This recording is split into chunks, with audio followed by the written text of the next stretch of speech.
Awkwafina. Hi, Paul. Sophia Soda with the Nerds of Color. Big fan of both of you, and I'm so happy to be in this room talking with you both right now. I love your Thank you site, both by so the much way. for your time. Your site is Oh, awesome. thank you so much. I love your movies. Thank you, Sophia. Thank you so much.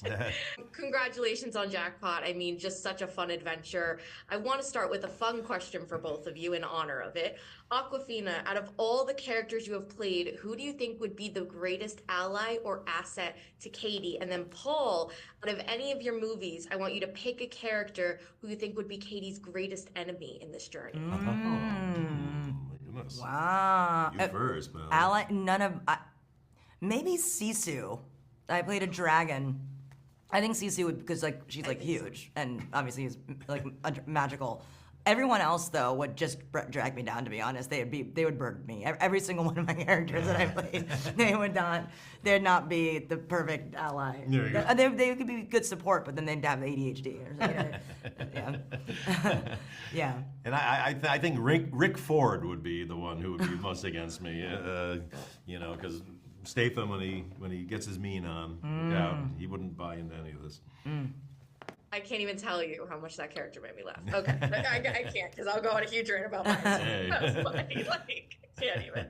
But can you both tell me about, finding that perfect mix of action and comedy? Because I feel like they go together so well, but you do have to find that line to not, make it too much of anything. It has to blend together. And do you feel like this particular project taught you something new about the genres? I mean, for me, it's just it's balancing the tone. Everything can be crazy, but the people in the middle of it have to be treating it very seriously and have to be reacting, even if they're reacting in a funny way, in a way that we in the audience go like, "Oh, I'd be doing the same thing." Right. And that's why I like, well, this is a very empathetic movie because you as the audience go like, "Oh, if that happened to me, what would I do?" Yeah. Awkwafina, what about you?